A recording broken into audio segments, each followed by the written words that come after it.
চলো তোমার পার্টনারের নেক্সট অ্যাকশন কি হতে চলেছে, সে কি মানে কি করতে চলেছে ফিউচারে। তোমরা যদি কন্ট্যাক্টে থাকো তবেই, একটা না থাকো তাও, সে তোমাকে নিয়ে কি অ্যাকশন নিতে চলেছে।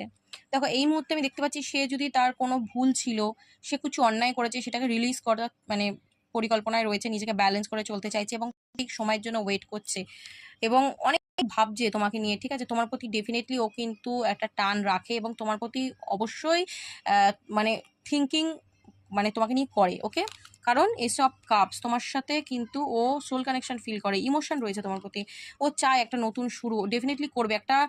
এতদিন ধরে তুমি তোমার যে পার্টনারকে দেখেছো না একরকম, তো এখন কিন্তু ওর মধ্যে একটা 360 ডিগ্রি চেঞ্জ আসবে।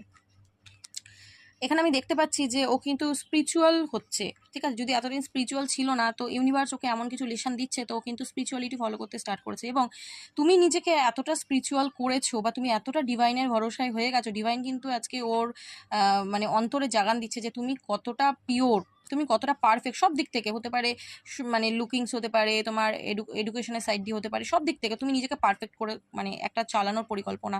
তো সেটাও যখন ও দেখছে তোমার প্রতি আরও অ্যাট্রাকশন ফিল করছে, কনফিউজ রয়েছে একটু, কি করবে বুঝে উঠতে পারছে না। আসলে ও এতদিন ধরে না তোমার একটু ইগো শো করেছে, তো সেটাই মানে ভাবছে যে আমি এটা ঠিক করিনি।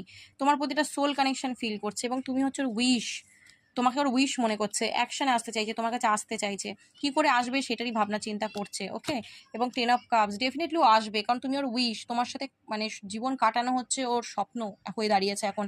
তো সেটা ফুলফিল করার জন্যই ও পেশেন্সলি ওয়েট করছে। টেম্পারেন্স এনার্জিটা প্রথমে এলো না, এবং হুইল অফ ফরচুন বলে দিচ্ছে যে ডেফিনেটলি ও কিন্তু একটা কিছু করবেই। ঠিক আছে, তো ইউনিভার্সকে গ্র্যাটিটিউড প্রে করো, তোমার পার্টনারের আজকে মানে নেক্সট অ্যাকশন কিন্তু আজকে এটাই দেখালো। Okay, so thank you so much.